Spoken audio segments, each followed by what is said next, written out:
Professor, thank you very much for being here. I want to start with the title of your talk today. What are the faces of creativity? Well, the faces of creativity are as numerous as there are human beings. I think that the real face of creativity is the face of individuality. There was a wonderful talk yesterday here at Fleepy about the brain and how the more brain scientists understand about the brain, the more mysterious phenomenon of human consciousness and personality becomes.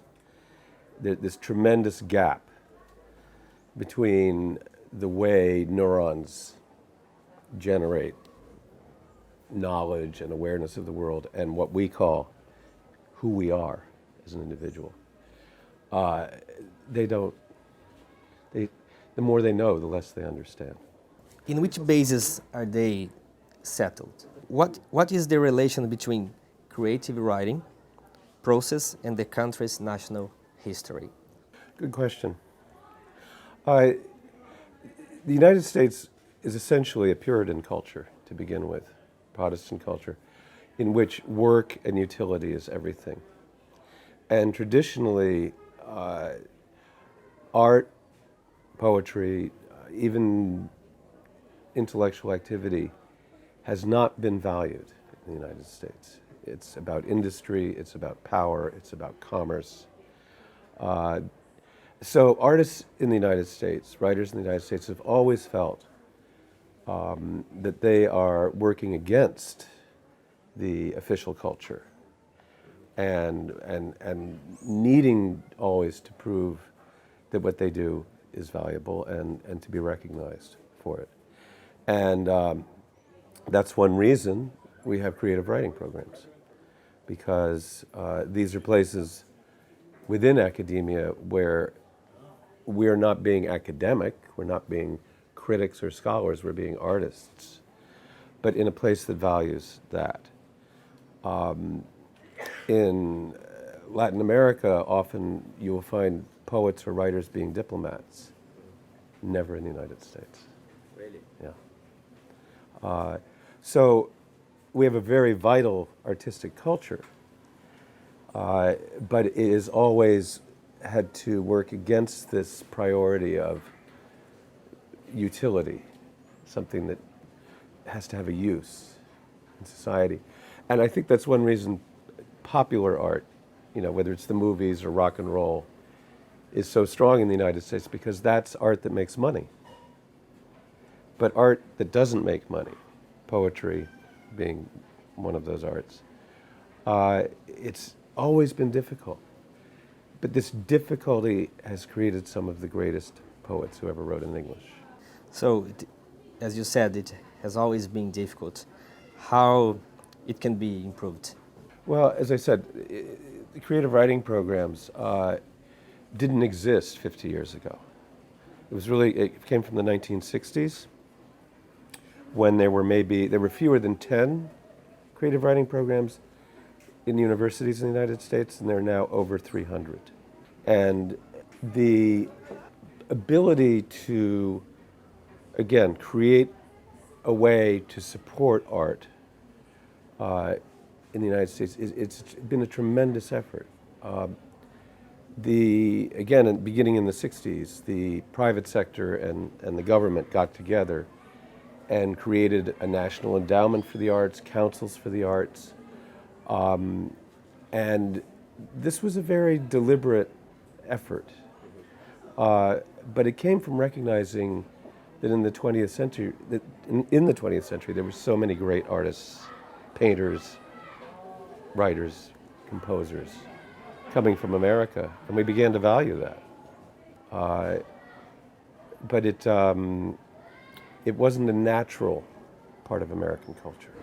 To me, art is eternal. It is something that has existed in every human culture in every time. I mean, we look at the cave paintings. There was poetry before there was writing, before there was reading, before there were books. There was song. It is, again, when you say the faces of creativity, well, there are how many billion people on the planet right now. That's how many faces of creativity there are. The question is, how can they be seen and how can they be heard? And that's where I think you need to create an infrastructure for the arts. You need publishers, you need agents, you need ways of distributing art. But I think that the internet and digital technology has been the greatest gift poets have received in hundreds of years. Because suddenly you can disseminate poetry at no cost to millions of people. You couldn't do that when you had to take a book and publish it and get a bookstore to sell it, or a library. And apart from poetry or writing, how this creative process can contribute to other fields, public sector and private as well? Mm-hmm. There's no practical application. That's the important thing. The Mexican poet Octavio Paz said famously that poetry is the antidote to the marketplace. But he also said, if human beings forget poetry, they will forget being human.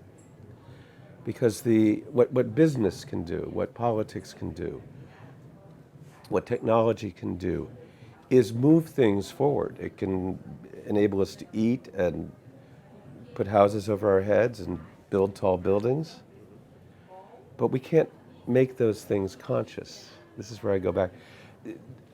The Greek philosopher Plato said that the eyes are the windows to the soul.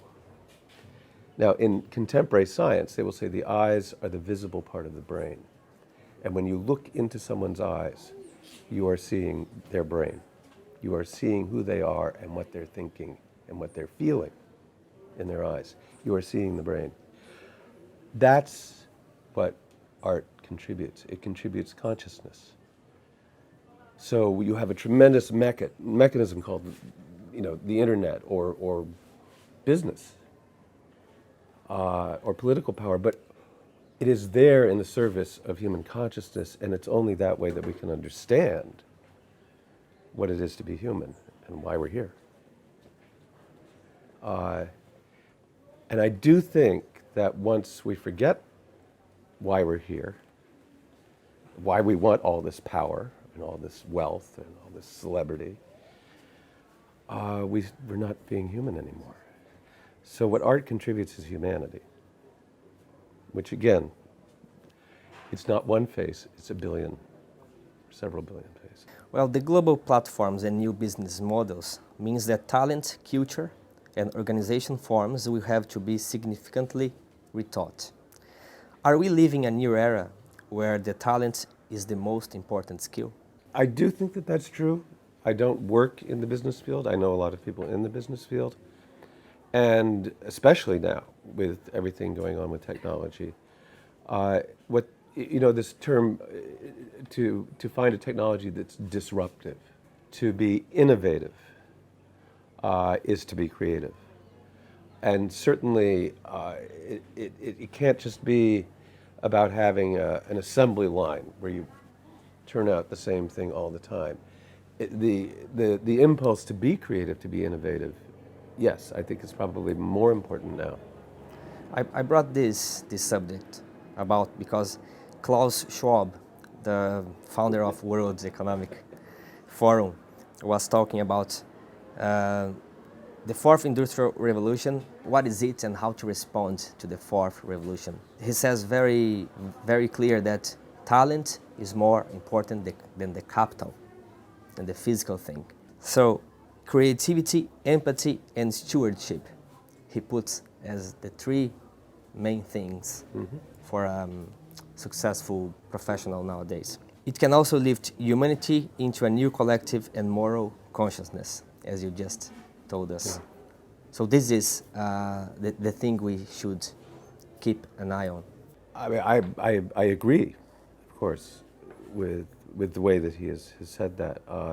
The word that jumps out at me as an artist is empathy, which is the ability to become someone else in your imagination.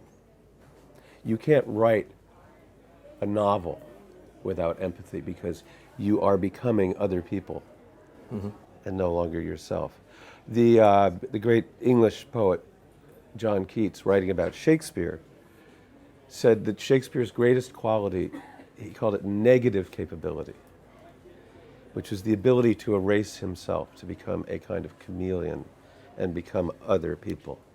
Once it becomes all about yourself, and you think of, it could be a political figure, it could be a celebrity, it could be or anyone, if they have no empathy, they've lost their creativity and they've lost their own humanity.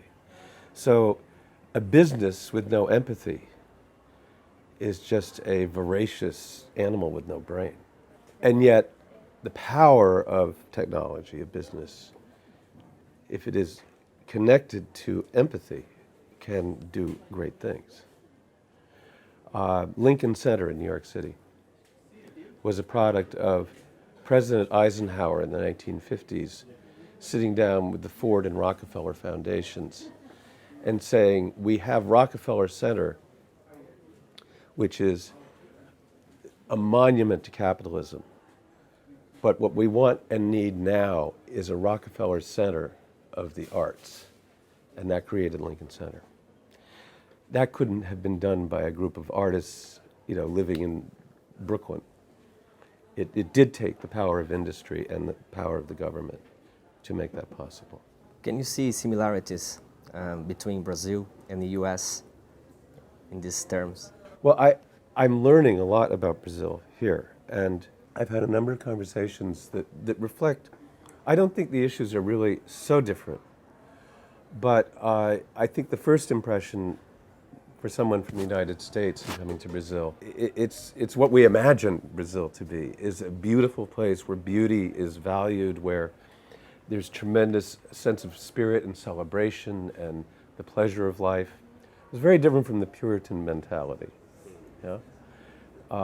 And it's very true. I mean, there are things like this festival that I don't think could happen in the United States because we don't have the same natural relationship to beauty. However, this morning in the talk about Brazil, one of the speakers said that yes, there is this culture of celebration, but inside it, if you're Brazilian, you understand that there's a deep sadness and a disappointment, and that this is part of our nature, and said that so we celebrate our history, and we are very nationalistic, and then we're always tearing it down and trying to get rid of our history. And when I was in Sao Paulo and spoke with people there at the Cultural Center and talking about the explosive growth of Sao Paulo and the skyscrapers and all the energy it's taken to create all of this new stuff in such a short amount of time, and all the many people who moved to Sao Paulo. What I'm also hearing is that many people in Sao Paulo don't feel any connection to that city. They don't feel it's their community. They want to tear the big buildings down. And that is what I think I was talking about with Paz, that when we lose our sense of something being an expression of consciousness as opposed to simply a blind production of things, then we're in trouble because we don't know where we're going and we don't know how to control it. The American poet T.S. Eliot wrote in a poem in 1950, and it was like a prophecy of the internet.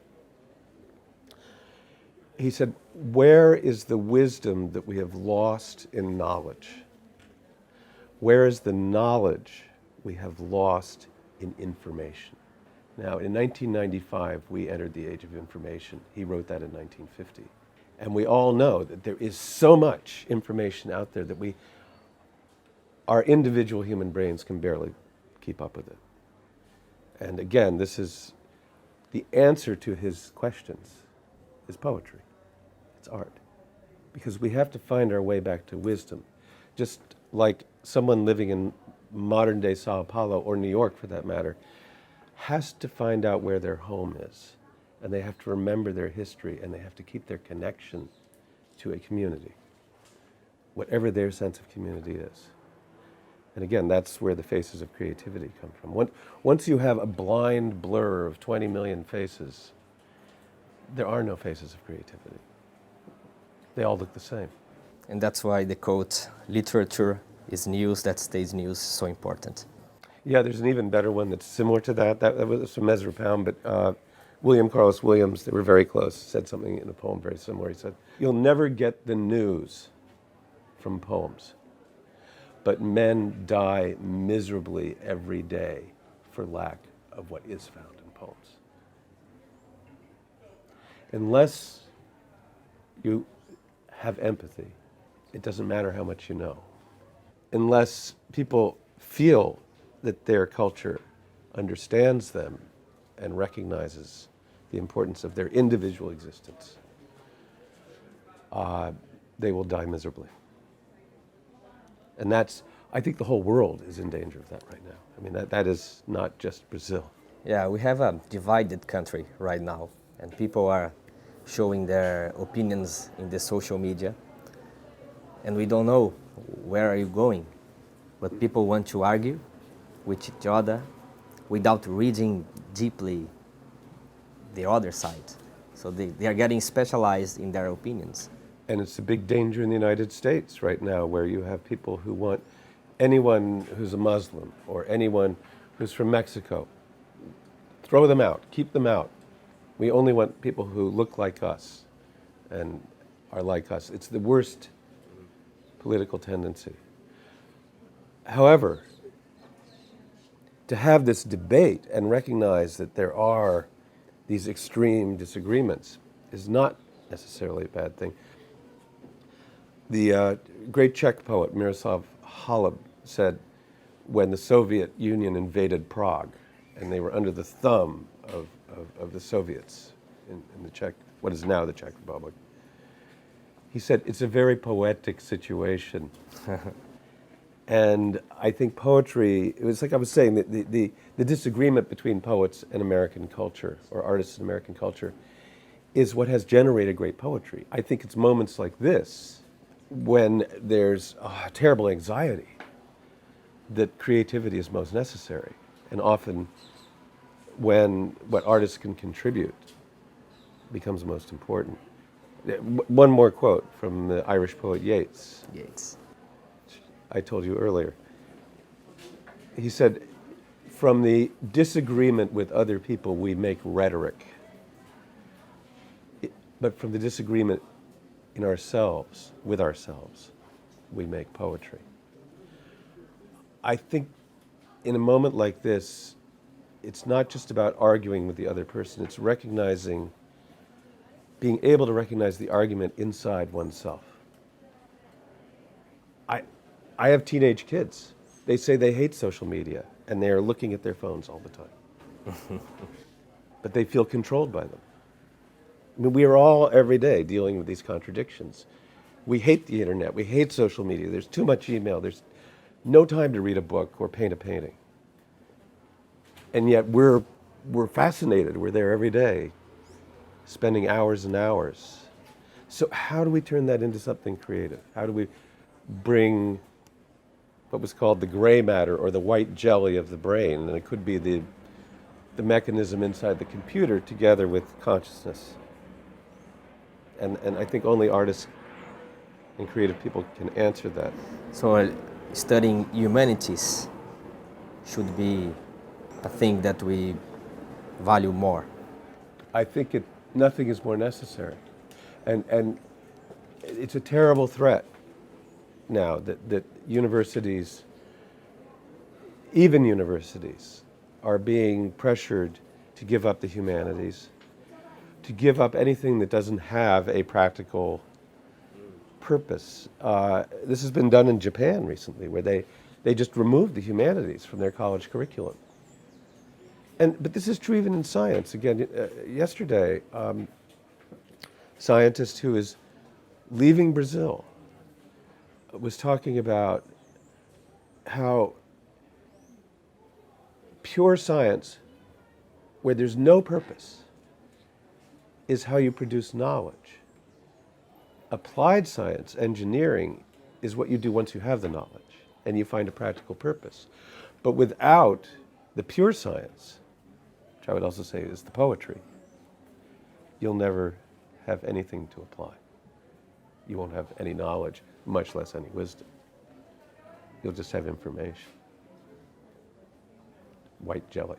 So we should read more Yeats nowadays. Everyone should read more, but I'm not making a big push for literature. I do think, again,